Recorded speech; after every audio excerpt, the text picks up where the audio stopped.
Hello everyone, it's Iveoma, your guide to Nigeria, and today I have the great YouTuber, Sassy Funke. Hi there. I'm so excited to speak to her. Today, I'm going to be talking about her returnee journey, how you produced a TV show, and wrote a book. All of this is coming up. Please make sure to like, comment below. Those are amazing ways to support my channel. Thank you. Funke, why did you relocate to Lagos, Nigeria? I was working at a bank, investment bank in London, and I was there for about 6 years. I was already sort of getting tired. I had this longing for home. I had this longing for change in terms of career too. And I thought, you know what, maybe Nigeria is a place to try out, essentially. I've never worked in Nigeria before. I left when I was quite young. My parents are still here in Nigeria. Oh, okay, that's awesome. Yeah, so I thought, you know what, I want to move to Nigeria, but you know what, let me get an MBA because that's a way for me to sort of have a transferable, what's it called?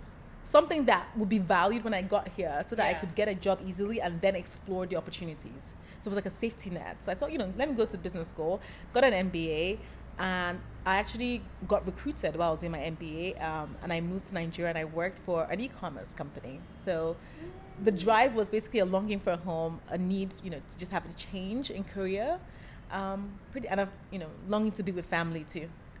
When did you move back? I moved back around, I think, September 2015. Oh my God, you've been here for a while then. I have been here for a while. Okay. Well, I'll say in and out, but yes. Yeah. So you have, would you say that you're based here or you're like, you bounce around the world kind of vibe? I think I would say I bounce around. First couple of years, 2015 to 17, I would say I was based here, but I would say now, like, I bounce around a little bit, just life circumstances, you know. Yeah. Let's talk about your relocation journey, though. Like, what difficulties did you have, like, settling into Nigeria? I would say I was quite fortunate in the sense that my parents live in Nigeria. So I think that is having huge, right? Yeah. Huge. So it was, and to be completely transparent, because I think it's good to tell people the truth, right? So for me, you know, my parents had a place I could live. So first of all, rent is the biggest bill. When rent is gone, you're good. You know, so I think the company that I moved with, they were going to provide me accommodation anyway. Yeah, you were recruited. I was recruited, exactly. Program. So it was, which was great. I just took the money, right? I'm like, I'll stay here for free and I'll take your money too. So that was like maybe a double cushion, right? So that made it not the typical returnee journey whereby one has to maybe like fend for themselves. So I think just to add to that tangent, if you have networks, if you have family, leverage those things because money runs out pretty fast if you're not careful in Nigeria. Yeah. That made it easier for me. Yeah. So do you have any advice for other returnees who would like to relocate? I would say be open to change, right? But don't completely change who you are.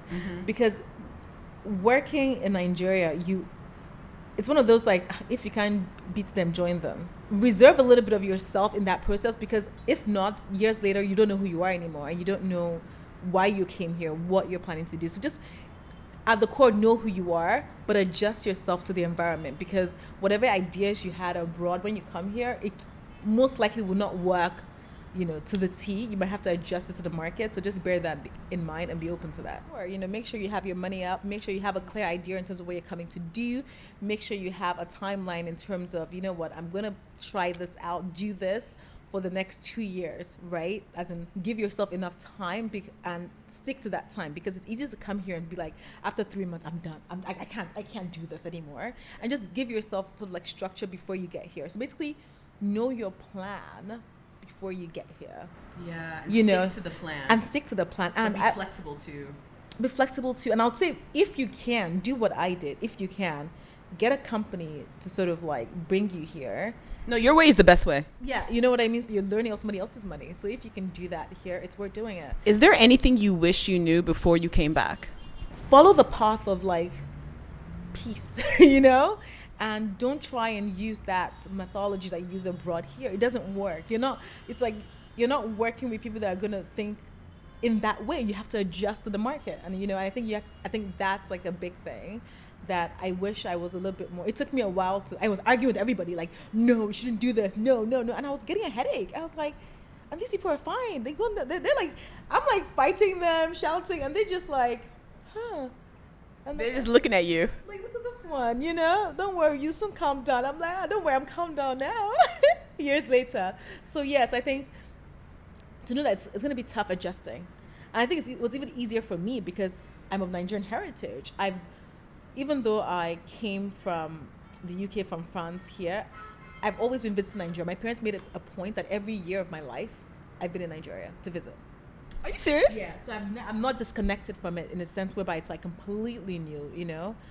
So it was really good for me. So I said, when I say I had one of the easiest journeys. It wasn't a complete mindset shift for me. Yeah. But nevertheless, it was still a shift because I still thought in very Western ways, and I had to change that to survive. Yeah, because visiting is very different than living here. Extremely different. You know, you deal with the day-to-day grunt, the day-to-day traffic, the day-to-day fight. Somebody hits my car, someone do this, you know, like the day-to-day struggle. And that can be very overwhelming, you know, if you don't have a thick skin. So I think speak to other people that have exactly watched Iveoma's videos. You know, do so many really amazing content on these stories, on these returnee stories that people need to watch and learn. Just watch, learn, and trust me, 30% of your burden has already gone off because you already know that, okay, it's not just me. I think most of the times when we complain about how we're suffering, like, oh my God, the movie is so tough, is because we think it's just us. Mm-hmm. But when you speak to other people, you're like, even this happened. Like, oh, that happened to you. Oh, I'm good. You know what I mean? It makes the journey easier. That's actually perfect. No, I like that. I like what you just said right now. Because you're right. Like a lot of things in life, before I moved back, the reason I create certain videos that I do is because I didn't see those videos at all. And so I would create these videos and I'm essentially complaining. I'm telling you guys how it is, but I'm complaining because no, I haven't seen those videos where other people are like, no, I'm suffering and smiling and this is the issues and this is how life is. This is how driving is. This is how flooding happens here. All these little videos that I've made, and they're like powerful because other people in the comments or people will DM me saying, oh no, I go through that. Don't worry about it. You'll be fine. It's better. It's like, it's not that bad. Exactly. You know, so I think it's powerful. So what you're doing is powerful, you know, giving people that relief, you know. And I think that's why sometimes YouTube, I know a lot of people, you know, like, oh, YouTubers, whatever, but look at the power of changing how people feel, or power to help people make decisions that they've been battling for so long. Should I move back? Should I not? And you're helping them in doing that. Like that in itself is powerful, you know. And I think never underestimate your part in other people's stories and journeys either. Oh, that's so sweet. I love that. Has there been a moment that you wanted to quit, that you wanted to go back to the UK or somewhere else? I recently had a baby. She's nearly 1 year old. And when I think about her life too and opportunities for her, I think my mindset is changing a little bit in terms of, okay, what next, right? How can I, bring her up in an environment whereby she actually reaches her full potential? Mm-hmm. Not that you can't reach your full potential here, but it's expensive. Education is expensive here. It's not about quitting, but it's about what next. That is just beyond me, myself, So, yes. So I don't necessarily think it's been, once or twice where I want to quit, whatever, but overall. And I think what has helped with that also is travel out of the country a couple of times a year. Like, don't, I'll tell you, like, if you can afford it, 3 months, if you can't, 6 months, stretch it once a year, definitely for sanity. I think that's really important because once you go back, you get a ginger, like, I can go back again, I can do it again, No, I like that. Actually, I think that you do need to take frequent breaks from Lagos, especially because I remember even I felt a little stressed out like a couple of months ago, like living here. I felt like literally I was the end of my rope, like I just couldn't deal with it. And I just popped into Abuja and it was so nice. And then, right? It's so nice. And then I went to, I traveled to Enugu, Owerri. These are all Nigerian cities. Yeah. Yes, we do need to explore. But even going to those places, I was like, wait, Nigerians don't live like we live in Lagos at all. You know what? I think this is a huge misconception. Everyone thinks, oh, once you know Lagos, you know Nigeria. You don't. Lagos is not Nigeria at all. At all. You know what I mean? So I think it's good to bear that in mind that other cities are not like this. The hustle, the bustle, the we must make it, we must get there now. It's not everywhere, So you can. There is no hustle and bustle in some places. There is. Yeah. Like chilling all day. I actually know Funke from her YouTube channel. So it's this exciting meeting another YouTuber. Why did you start your YouTube channel? When I was in business school, interestingly enough, I had a blog, sassyfunke.com. Are you serious? Yes, that was actually how it started. I had a blog. I was traveling the world. A lot of my friends would ask me, oh, give me advice. And I thought, let me just document this in a blog. And it was more of a way for them to get their information without having to ask me for the information. And then I thought, you know what? If I'm trying to capture a larger audience, YouTube makes sense. Like, blogs are interesting, but a lot of people are very visual these days. They want to see things, experience things by seeing it. And that's what sort of propelled me to say, let me start up a YouTube channel for Sassy Funke. Oh. Yes. So, also, I actually bought your book like 2 months ago. Yeah, no, I bought it because, well, one, to support you, but also, two, because I was genuinely interested. So, tell us about your book. Okay. So, the name of my book is Lagos Travel Guide, and essentially it's an essential guide to exploring Lagos, its culture, its food, its history. It's the first ever, I would say, high quality, locally curated travel guide for Lagos has ever been created. It's never been done before. I was in Boston a few years ago at the Co-op Library near Harvard, and I went to like the travel section, and I was like, oh, let me just get the travel books. And I saw like travel books for South Africa, for Kenya, for Ghana. I saw maybe 2 for Nigeria, and it was very generic, written by non-Africans. Yes. Okay, let me tell you the real reason I bought Funke's travel book is because I actually have never seen a high quality travel book written by a African. And you are African. And I was like, wait. When I think I saw it on IG. I saw it on Instagram. Okay. And then I was like, let me look at this. And then I saw the photos. I was like, let me just buy. And it was, I have it with me because I was like, no, she's going to sign my copy. No, I have it with me. So here is my copy. And then I saw your name there. I'm like, look at that Nigerian name. Honestly, one of my most proudest moments of this book.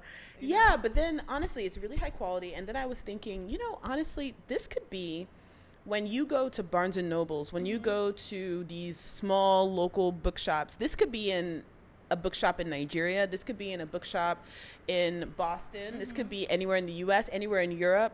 And I actually love that. Yeah, so it's a lot of work, a lot of effort that many people will never know went into putting that together. So when I see people buying it, it literally like every sale like literally makes my heart like, wow, So just to go back to that moment at the Co-op Library at Harvard, I saw all these books and I was like, okay, where is like a good book on like places to visit in Nigeria? And there was nothing.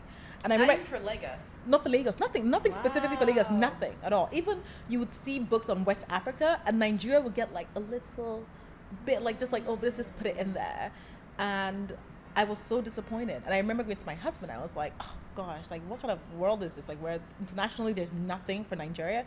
And he was like, well, why don't you create one? And literally those lines was what drove me to, I was like, of course I can do it. Like I already know all the content. I know what's great. I can do more research. I can put it together. And it's self-funded.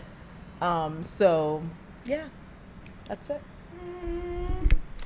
I love that story because actually when I saw your book, I was like, I can write a book. No, for real. Like it's like these little inspirational like moments, like seeing somebody else achieve, especially a blogger, a YouTuber, and then you're like, wait, I can do the same thing too, because we do have a lot of information. That is actually our YouTube videos are like information. This is just changing it into a book form.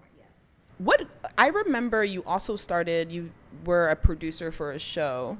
Tell me about how you started that or why you went into it. Okay, so I have a production company co-owned with 2 other partners, and those 2 other partners they've worked for a big media company in Nigeria, and I've always had an interest in creative, right? And we spoke about it, like, oh, should we create a TV show? And I was like, you know what? It was really random, and I was like, nothing. When you think about the Nigerian like media TV space, it's very drama, right? Nothing creates in terms of like a dating show. So we're like, you know what, let's try it. So I focused on looking for funding for that. We put a crew together for that, hired a venue, put the structure in place, put a casting call out, interview people. What year was that? This was 2017. 2017. Mm-hmm. So I think even on YouTube you can find some clips for it. It's No, called I have. Looking for Love, Yeah. Naija. We just put it together. I think that's the beauty about actually working in Nigeria. It's like anything is possible in the sense that imagine you say you want to start a production company in the US. Even the costs of getting that done will put you away. Will basically like,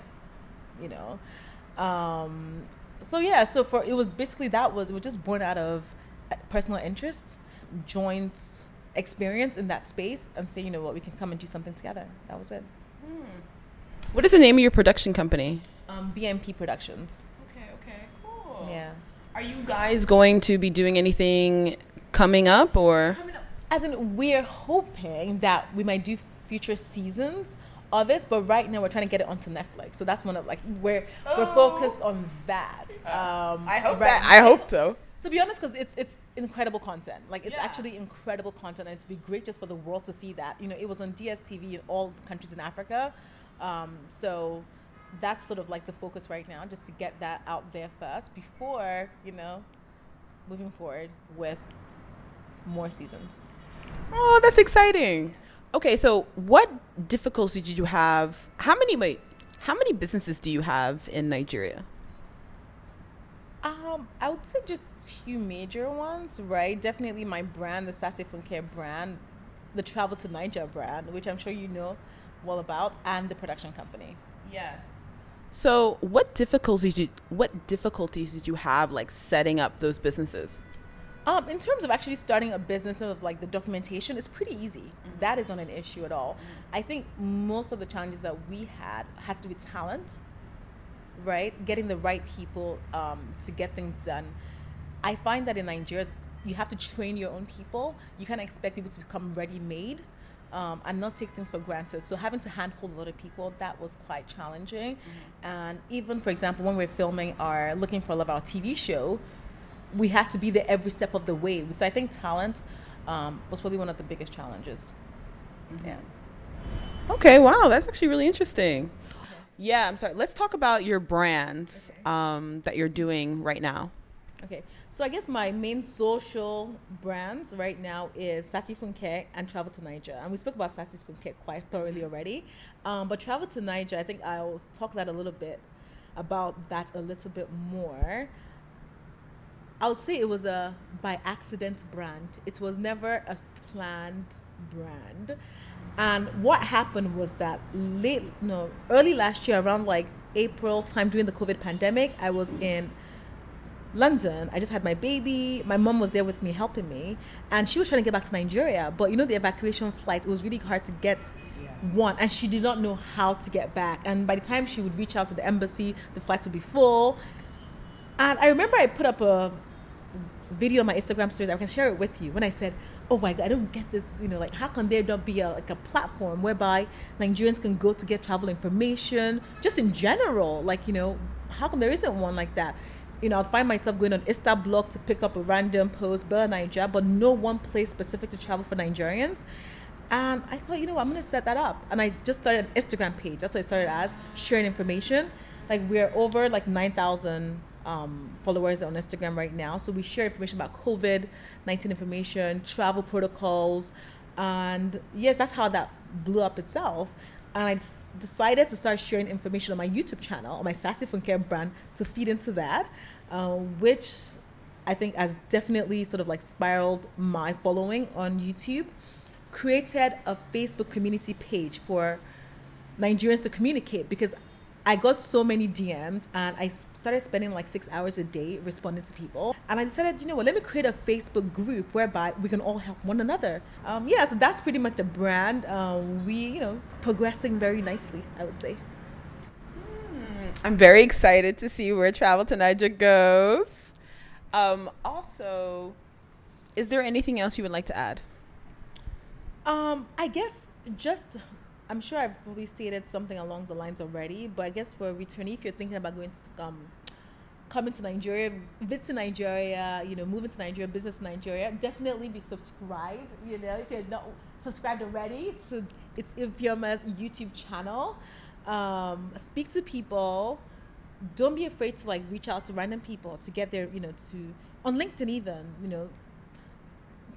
you never know, send out 100 emails, one person responds. The information they give you might be the most valuable thing you've received in your life. So don't be afraid to sort of like find out.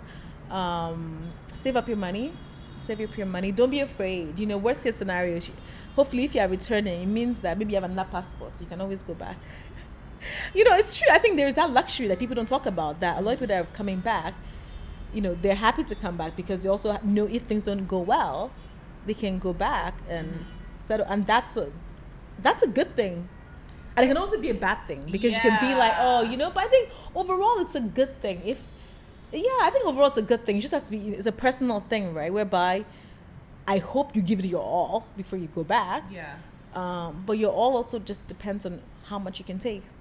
No, it's true. Nigeria is not for everyone. I've never said that on my channel, but it really isn't. So I understand what you mean. It's good to have that safety net, but I do think sometimes if you come back in your head and you're like, you're not making it a do or die affair, like you must come here and hammer. Because your attitude, you get things moving much faster if it's like, you know what, I have no choice. I need to get this. So I agree with you. I actually agree with you. Because I've met so many people here who've been lackadaisical and relaxed. This is not the city. This is not the city. Yeah. Moving. And I think another really important thing that I noticed so much in Nigeria or in Lagos is how networks are so important. Like, it's actually extremely important. I think if you want to get things done quick in terms of decision making, like I've been interacting with people like, when you go like, oh, I want to pitch an idea to somebody about something and you're not speaking to the decision maker, it's a waste of your time. Not only is it a complete waste, they're just looking at you. And we'll get back to you. Exactly. They'll even tell you sometimes, like, if they like you, they'll be like, look, madam, I can't do anything for you. Right. Yeah. Right. No, decision maker. And I'll give you an idea, even with the sales of my book, right? Yes, I'm selling my book to individuals, but like my strategy was always to like, I want to get it into every hotel. I want to get it like, I want everyone to see it, right? This can do hotel. Like. Right. So I have a few boutique hotels in Nigeria. I've already bought a bunch of hundreds of copies, which is great so far. But obviously due to COVID, everybody's a little bit like, okay, let's just get operational a little bit more before we start spending money. Yeah. But even with that, what I'm saying is with regard to knowing the right people, if you just go and pitch one manager say, oh, I want to sell this book, it's like, okay, that's nice, give us a copy, da-da-da. But if your uncle knows the owner of the hotel, best believe you're selling the books. You know what I mean? Like, and that's Nigeria, right? And the same thing is not the same in the West, whereby, a manager at a Marriott has the mandate to say easily that, okay, we'll take 50 copies of that, we'll take 100 copies of that. In Nigeria, most of them don't have power. They're like figureheads. Right? So you need to know who has the power and not waste your time on those people that don't, because many people don't have the power to make decisions. And it's going to be stressful because you might be in traffic driving to them. You think about all this. You think, I've worked so hard to get here and nothing comes out of it. Yeah. But you can easily make a phone call. Like you're actually in a conference of your house to the decision maker and things are done. No, actually, that is my lesson, I feel like, for this year. I always do like an overall lesson. And, when I started having fun, when I went to Enugu and Owerri and Abuja, and I started having fun with like, because honestly, when I first moved back, because I moved back during COVID, like I didn't have fun, I would say for like I had fun for like 2 months before COVID, right? Or like a month and a half before COVID. And then I didn't have fun for like 9 months. Right. And it's literally because my network was my experience, right? So since I moved back and I didn't know anybody, and I was relying on meeting people through going to events. Right.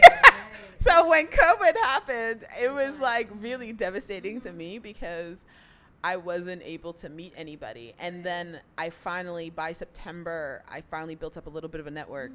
And then so I'm able to go out, and then these people introduced me to other people. And then suddenly the life turned into color. Like I was living black and white before, and then I moved into color because of my network. And your network is your experience in Nigeria. It is. Completely. It's so important to cultivate one.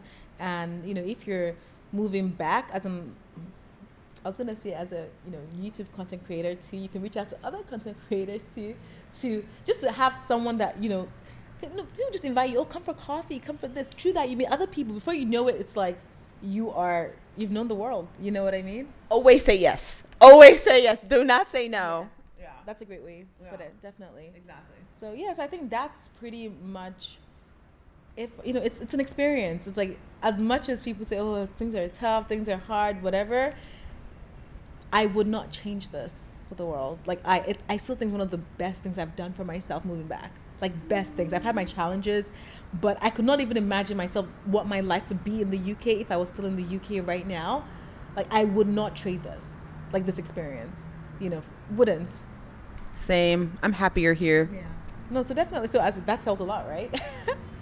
That tells a lot. But as you said, it's not for everybody. It's not for everybody, yeah. It's not for everybody. And if you can, try and do the easier transition like I did, if you can. But not everyone can do that. But still, doesn't mean you shouldn't do it. Mm-hmm. But it's worth exploring.